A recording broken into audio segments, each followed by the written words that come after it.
Hey, salut les cinéphages, c'est Merege et aujourd'hui, une vidéo, encore une me direz-vous, sur le Superman de James Gunn. Bah ouais, qu'est-ce que vous voulez, je surfe sur l'algorithme le plus possible, hein. Bon, évidemment, il y a l'algorithme qui compte, mais en même temps, c'est intéressant, avec un peu de recul, il s'est passé quelques semaines, de revenir un peu sur Superman, de faire le bilan de ce fiasco ou de ce succès. Ça dépend un peu des avis, et pour ça, j'ai un invité de prestige, j'ai un expert en la matière, c'est Captain Morpheus. Captain, comment vas-tu? Mes hommages, mes rêves. Mais ça va, écoute, hein, toujours là. Je réponds à l'appel. Quand tu m'appelles, j'arrive. C'est comme Bon, ça. Voilà. pour Donc ceux on qui est ne là. te connaîtraient pas, cher Oui, Captain, on peut quand même oui. dire que tu es l'expert français number one, hein, parce que, vas-y, raconte-nous un peu, mais tu es le lead. En gros, hein, le Superman Ouais. en France ne passe que par toi. Alors, rien d'officiel, bien évidemment. Tu sais que les gens aiment les titres officiels. Je suis le référent français du site Superman Homepage, donc qui est le site officiel, enfin le fan site officiel international de Superman, donc supermanhomepage.com. Donc effectivement, je suis le référent français de ce site-là. J'ai moi-même un site donc qui s'appelle planetsuperman.fr, qui est l'antenne française de Superman Homepage. On est là-dessus, donc on a un site spécialisé. D'ailleurs, on est les seuls, donc c'est facile d'être le number one quand tu es tout seul. Mais en tout cas, voilà, on est le seul site francophone sur Superman. Effectivement. Et donc voilà, et je suis le rédacteur en chef, donc avec mon poteau June, on tient ce site-là. Et effectivement, bon, disons que je suis tombé dans Superman très très très jeune, et ce qui me permet d'avoir une lecture déjà sur le dernier film peut-être un peu plus poussée que certains.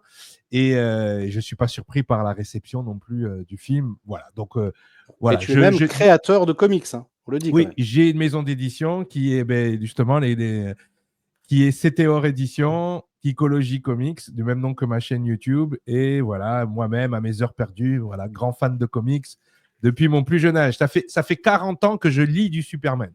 Voilà, exactement. Et j'ai Bien. 47 ans. Voilà, comme Eh ça, ben, tout le monde, écoute, on est au courant. franchement, je suis, donc très bien accompagné.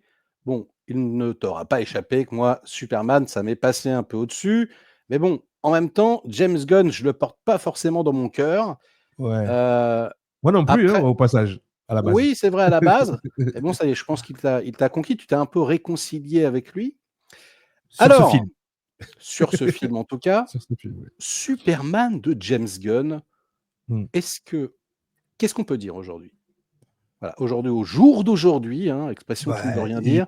Que peut-on dire sur la réception, sur le succès de Superman? Est-ce que c'est mitigé? Est-ce que c'est un succès franc? Ou est-ce que c'est quand même une semi-déception, un petit flop, selon toi? Ben, encore, ça dépend quel angle de vue on prend. Moi je travaille beaucoup avec des anglophones, des Américains. Donc là-bas, c'est un tabac. Il y a même pas, voilà, à part les fans de Snyder, on identifie très vite les gens. Contrairement en France où c'est vraiment reçu de manière mitigée, on va Je dire. suis fan de Snyder. Eh oui, eh oui. Mais bon, tu n'es pas américain. Non. Mais je veux dire, voilà, du côté américain, ben là-bas, c'est un tabac sans nom. Et j'expliquerai pourquoi ensuite, parce que là, on est vraiment avec ce personnage.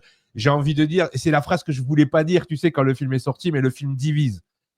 Il divise déjà, justement, dans ce côté culturel franco-américain, où c'est vrai qu'on a une culture Superman qui est très limitée ici. Alors, ça ne veut pas dire qu'elle n'est pas bonne, c'est-à-dire que généralement, les gens qui connaissent Superman le connaissent bien, mais dans les limites de ce qu'ils ont eu comme matériel, parce que c'est vrai qu'en termes de comics, en 87, on a arrêté d'éditer Superman jusqu'à 97, et on va dire qu'il y a toute une partie de l'histoire de Superman qui s'appelle le Silver Age, qui est le Superman des années 50, et que James Gunn a utilisé justement, qui est méconnu. Et c'est vrai que le film est un succès là-bas.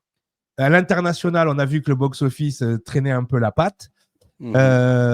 Donc, en fait, c'est comment tu as Est-ce que envie c'est de pas, voir le truc. pardonne-moi, je te coupe un peu, mais est-ce que c'est pas un peu problématique ça déjà? Est-ce que c'est pas finalement quand même un petit échec, en tout Moi, cas pour moi, commercialement à ce mais niveau-là? Puisque, bah, après je sais pas, mais moi je suis influencé aussi, ouais, comme tu dis par ma culture. C'est ouais. vrai qu'on a tendance, moi j'ai tendance à penser que Superman ça doit être le héros universel, tu vois, celui qui tu sais, comme le Seigneur des Anneaux, quoi, un anneau pour les gouverner tous. Mon Superman, pour moi, c'est un peu ça, quoi. Il devrait un petit peu mettre tout le monde d'accord. Et là, c'est Mais vrai qu'on sent que c'est non, pas foncièrement un Superman universel, c'est plus un Superman ricain, quoi. Vraiment, et que bah, le ouais, reste du ouais, monde traîne la patte, comme tu dis. t'as raison. Et moi, en fait, quand James Gunn décide, enfin, quand je vois que James Gunn décide de prendre le Superman du Silver Age, je me dis, waouh. Je suis mitigé parce que je me dis, ok, ça va plaire aux enfants, ça va plaire aux familles. Parce que c'est vraiment le Superman de base. Hein. Là, quand je te parle du Superman du Silver Age, c'est vraiment l'essence de Superman. C'est là que tout est créé. La Kryptonite, le Daily Planet, Lois Lane, Brainiac, tu vois, le Crypto, Lex Luthor, Crypto, voilà exactement. Et toutes ces choses-là sont créées à ce moment-là. Donc, on est vraiment sur l'essence du personnage. En revanche, voilà, il y a tout un ensemble de choses qui ne sont pas connues du public français, comme Crypto. Les gens ont vu arriver Crypto, ils ont dit qu'est-ce que c'est. Alors, ils le connaissaient parce qu'il y a eu le film Les Super Pets, ils le connaissent parce qu'ils l'ont certainement vu de temps en temps dans des dessins animés, mais ils ne se rendaient pas compte à quel point Crypto ouais. était important dans le lore de Superman. Oui, Et, nous, et, et c'est vrai qu'en France, on n'est pas du tout familier avec ce perso, hein. non, Enfin, non. moi, j'en avais même jamais entendu parler quasiment, enfin, vaguement, tu vois, mais avant que le dessin animé sorte, j'ai ah oui, c'est vrai, il y a un chien, mais c'est vrai que ça me Alors passait que tu au-dessus. vois, du côté américain, j'ai tes homologues youtubeurs américains que quand ils voient arriver Crypto, ils sont en larmes devant le trailer. Quoi, parce que ça vient toucher quelque chose de leur enfance, ça vient toucher quelque chose de leur culture aussi, parce que la culture américaine, les films avec les chiens et tout, on en a eu beaucoup, hein, des Rintintins, des machins et tout. C'est Donc sûr. c'est vrai que là-bas, c'est justement ce qui a fonctionné. Moi, je pensais que sur le papier, ça allait fonctionner parce que justement, c'était accessible à tous, tu vois. Malheureusement, on a une culture de Superman ici en France qui est très basée sur le Superman de Donner et de Snyder. Et ces deux Superman, ils ont si tu veux, ils ont un aspect que Richard Donner avait appelé la verisimilitude, qui est Superman, oui, mais dans notre monde à nous, pas dans le monde fantastique de DC. Et je pense que c'est ce qui a créé la fracture entre la France et les États-Unis déjà dans un premier temps. Et je l'avais Mmh. annoncé, hein, je l'avais annoncé dès les premiers trailers, j'ai vu les réactions. J'ai dit ce film va flopper en France parce qu'on n'a pas cette culture d'ici. Et la culture d'ici, et je le vois, hein, j'écoute beaucoup de youtubeurs et tout, qui pour les gens ici, d'ici, c'est quelque chose de sombre, de sérieux, de mature. Alors que quand tu as lu des comics, encore une fois, j'essaie les gens de dire ouais, mais c'est pas parce que c'est dans les comics. Non. Non, non, mais c'est intéressant, il y a pas de souci, Alors que DC Comics, au contraire, contrairement à Marvel, c'est quelque chose de très fantastique. C'est un monde où les villes n'existent pas, Gotham City n'existe pas, Metropolis n'existe pas, Central City n'existe pas. C'est un monde un peu rétro-futuriste. C'est un monde où tu peux avoir, oui, des dinosaures qui débarquent en ville, des êtres magiques qui apparaissent. Et je pense que ça, dans la culture française, c'est quelque chose qui a été manqué de la part de DC. Salut DC France. C'est que dans cette culture-là, on s'est vraiment basé sur l'univers de Donner, de Snyder, et sur ce côté sombre, parce que même Nolan, qui a amené ça de manière vraiment très terre à terre avec son Batman, il a un peu initié dans le cerveau des gens comment devait être cet univers-là. C'est-à-dire, c'est notre monde avec des super-héros. Alors que DC Comics, c'est tout l'inverse, en fait. C'est ouais, ouais. nous voyageons dans le monde des super-héros. Et c'est pour ça que les gens sont surpris de voir autant de personnages, de voir un Kaiju au milieu de la ville. Et pour moi, c'est une erreur d'appréciation parce que c'est une erreur culturelle. J'avais fait un reportage Oui, sur la puis, culture comics. pardonne-moi, je te coupe un peu, mais c'est vrai que tu as Ouais, parfaitement raison. C'est-à-dire que spectateur, il prend pas du tout le temps, James Gunn, de placer, hein, d'expliquer qui est Green Lantern, qui sont les autres personnages. Il s'en fout parce qu'il considère que le public les connaît déjà. Alors que c'est ouais. vrai que pour le public français, bon, bah, parfois, je me mets à la place de ceux qui connaissent pas du tout.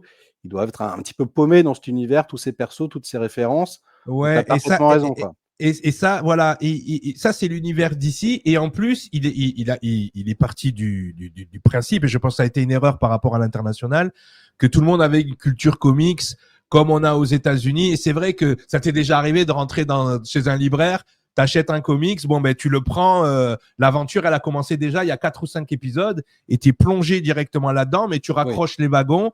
Et en fait, il a tellement créé son film comme un comics, on en parlera certainement, que je pense qu'il a perdu une grande partie des cinéphiles et il a perdu aussi une grande partie des gens qui n'avaient pas cette culture-là. Alors qu'aux États-Unis, ils l'ont. Même le gars, le Hells Angels, là, qui conduit sa moto, il voit Guy Garner, il est mort de rire. Tu vois ce que je veux dire? Parce que c'est dans leur culture, c'est quelque chose qui est inhérent à la façon dont ils ont d'appréhender ces personnages-là.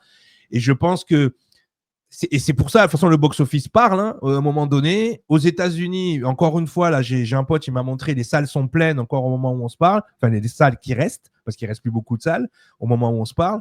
Mais voilà, ça continue de rentrer, ça continue de... Et ils ne comprennent pas. Moi, je suis en train de leur expliquer. J'ai dit, mais tu sais, ils ne connaissaient même pas crypto, les gens ici. Ils ne captent pas. Il dit, mais pourquoi vous, les Français, d'habitude, vous aimez Superman? Est-ce qu'on peut s'arrêter, pardonne-moi, un petit peu sur le Oui, box-office? bien sûr. Alors, juste 2 secondes. Là, au jour d'aujourd'hui, expression qui ne veut rien dire. Heu, je vais juste parce que moi, ça me fait quand même relativement halluciner, hein. Je prends le box-office de Superman. Ouais, Donc effectivement, qui est un gros carton aux États-Unis, hein, 320 000 000 là, de recettes rien qu'aux États-Unis, ouais, 560 millions maintenant dans le monde. ouais. Heu, mais ce que je trouve très étonnant, moi, par exemple, c'est que si on compare à Man of Steel, Mhm. Man of Steel, par exemple, c'est 670 millions au Ouais. box-office. Et là, on est Ah, quasiment à la fin du box-office. Tu vois, donc c'est quand même bah, 70 millions de plus. Et si on prend Batman v Superman, c'est quand même un truc de fou. C'est 870 millions de recettes. ouais.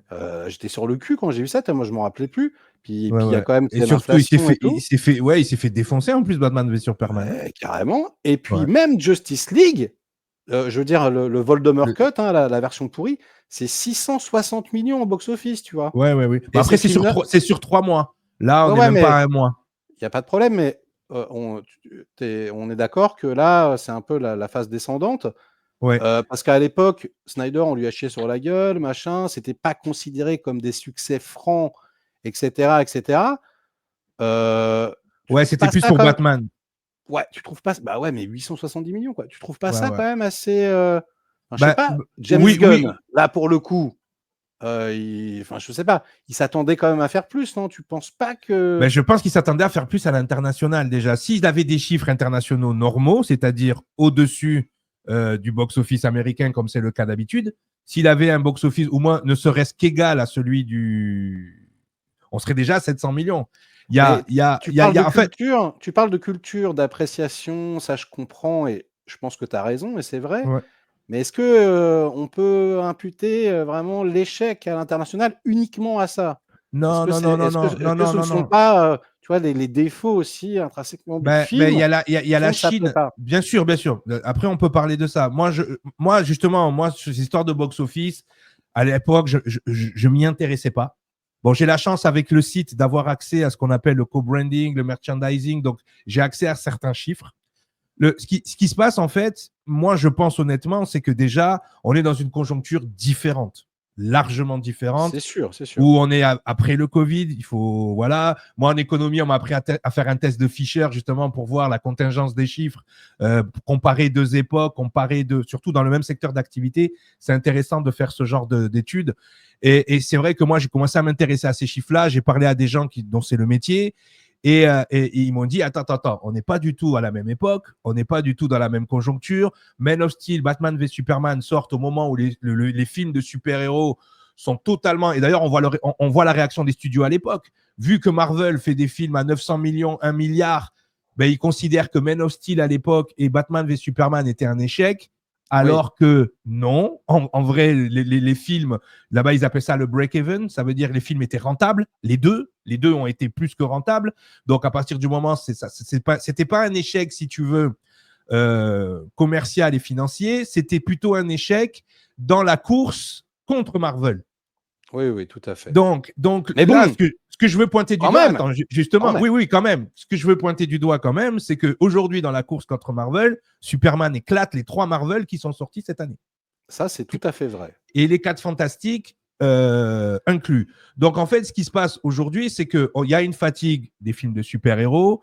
Il y a aussi une fatigue du cinéma. Les gens ne vont plus au cinéma et surtout à l'international. La Chine n'a pas suivi. La Chine anti-américaine en ce moment. Donc, si tu veux, il y a tout un contexte à la fois politique et conjoncturel qui fait que le film en plus de ses défauts, et en plus, moi, le plus gros défaut qu'il ait pour moi, c'est vraiment ce côté. On prend parti que tout le monde connaît le lore de Superman et on envoie la patate, tu vois. Après, je pense qu'il y a, toi, on en parlera aussi, mais je pense qu'il y a des choix aussi par rapport à comment le film est filmé, le langage qui est mis à l'écran, qui est pas forcément très cinématographique non plus. Donc, tout ça mis à Alors, bout, pas il aurait pu flopper. cinématographique, pas cinématographique, j'irai pas jusque-là, hein, parce que James Gunn, Ouais, c'est quand même pas un manche, et cetera, et c'est filmé correctement, hein, quand même. Il y a même, certaines scènes, certains plans qui sont intéressants, hein. ouais, ouais, Mais, ouais. moi, ce qui me rebute principalement, c'est plus la direction artistique. C'est C'est plus, ça. encore une fois, le fait de considérer qu'en réalité, une adaptation de comics, c'est plus là une transposition. Mais là, toi, c'est ce Complètement. qui a l'air de te plaire, alors Et que ouais, moi, bah, exactement. c'est ce qui me laisse un peu sur le carreau, quoi. Moi, effectivement, quand je vois Green Lantern avec sa coupe au bol, je fais bon, bah, je suis un peu laissé sur le bord du chemin, quoi. Ouais, Donc, ouais, ouais. Mais tu effectivement, vois, tu vois ça marche pas sur moi, en tout cas. ce qu'on disait tout à l'heure, le choix du Silver Age aurait dû être fédérateur parce qu'il est familial. En revanche, de pousser à l'extrême justement le langage comics à l'écran, je pense que ça a décontenancé énormément de gens et surtout dans le côté goofy un peu du Silver Age. Si, je ne sais pas si tu as déjà lu, je t'en enverrai des comics du Silver Age, il y a vraiment des délires psychédéliques. Souvent, on Oui, me bien dit, sûr. souvent on me reproche de parler que de Nolan et pas de Burton, mais le Batman de Burton, il est sombre, oui, dans les parties où il y a Batman, mais quand tu vois le Joker, on a ce côté goofy, coloré, comics aussi. Le C'est Joker vrai. de Nicholson, il a ce côté-là très prononcé. Mais comme on est dans l'univers fantastique de Burton, peut-être on a plus pardonné ça. Oui, puis Nolan, il a. c'est quand même un peu gothique. Il y a un truc, Oui, oui, oui, oui, le oui. jeu de Nicholson, même le jeu de DeVito, ils sont quand même, tu vois, c'est pas, bon, Nicholson, c'est discutable, hein, mais j'allais dire, on n'est pas dans la caricature extrême. Et même Ouais. Nicholson, qui est caricatural, en fait, Il est très, très c'est bon. c'est expliqué, quelque part, c'est justifié parce qu'il est fou. Tu vois, Ouais, c'est complètement. pas Jim Carrey dans Batman Forever, tu vois. Ouais, ouais, c'est clair, c'est clair, c'est clair. On est d'accord. On est d'accord. Mais si tu veux, je trouve que justement ce côté, voilà, peut-être un peu trop flashy, un peu trop Silver Age, je pense que ça nuit au film. Malgré tout, quand on prend en considération, c'est le premier film d'un univers étendu. On n'attendait pas non plus qu'il tape le milliard d'un coup, enfin, à part certains gros fans. Moi, franchement, au début, je me suis dit, quand j'ai vu comment les Américains réagissaient, j'ai dit, si ça marche à l'international, on va dépasser les 700 millions largement. Là, on va peut-être les atteindre difficilement, encore une fois, dans une conjoncture qui est plus compliquée. Et si on regarde juste le secteur d'activité cinéma, il fait autant que F1, qui est un succès sans nom. Bon, peut-être F1, il a peut-être un budget un peu moindre au départ. Non, mais c'est-à-dire que F1, là, il va faire moins. Et là, il est à 550 millions au box-office mondial. En Ouais, revanche, à l'international, il a fait 377 millions. C'est quand même un truc de fou. ouais. Mais c'est pas Superman, Brad Pitt. Enfin, tu vois, la Oui, mais F1. bon, tu sais, la F1, ça reste un tu vois. sport. C'est une marque, hein, F1. F1, c'est Oui, oui, considéré comme une oui. marque, hein, tu vois. Mais je sais pas, en tout cas, moi, dans ma tête, c'était Ouais. plutôt un film de niche. Tu vois, j'étais pas là en train de me dire F1, ça a cartonné le box-office.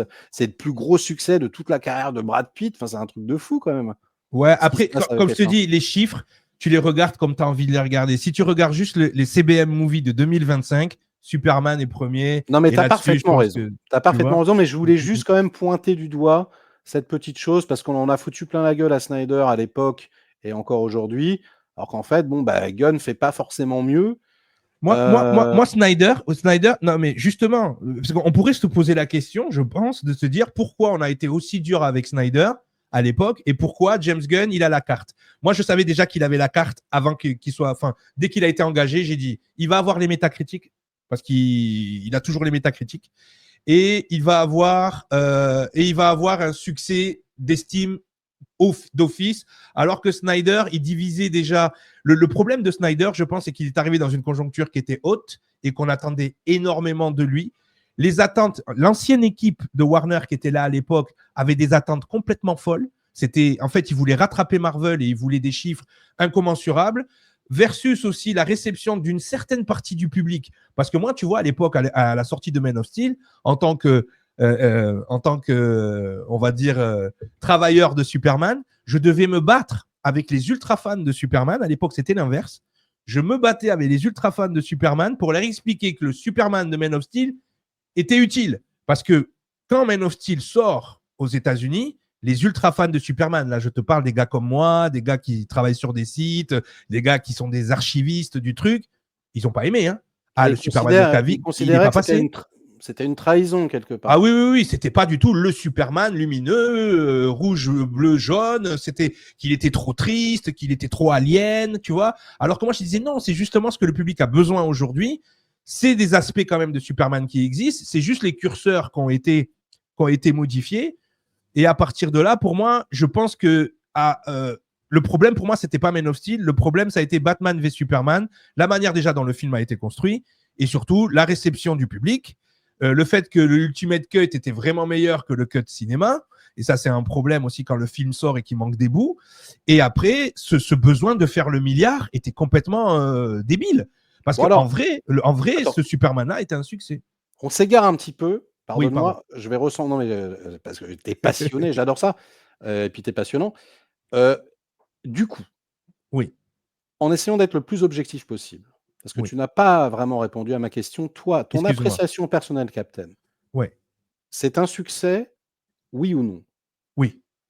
Ok. Oui, mais avec mes lunettes à moi. Tu vois ce que je veux dire? C'est-à-dire ce que j'attends. Après, si je dois prendre la hauteur par rapport au public et par rapport… En France, c'est un flop.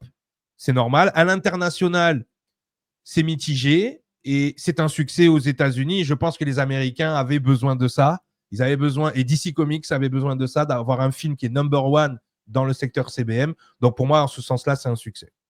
Et alors, moi, je parle beaucoup des défauts, j'aime bien titiller, etc. Mais bien sûr. Bon, bref, on s'en fout un peu. On va s'adresser un peu à ceux qui aiment le film également, parce qu'il y en a beaucoup. Il y en a beaucoup qui ont été touchés, qui ont apprécié, même en France. Tu dirais, en essayant de synthétiser, de résumer, pour toi, quelles sont les principales qualités de ce Superman de Gunn? Qu'est-ce qui fait que le film est à part? Qu'est-ce qui fait vraiment que ça touche et que ça plaît à autant de monde? Je pense que déjà dans un premier temps, James Gunn n'a pas pris les gens pour des enfants, dans le sens où il les a immergés dans un univers et il leur a dit écoutez, ça se passe comme ça.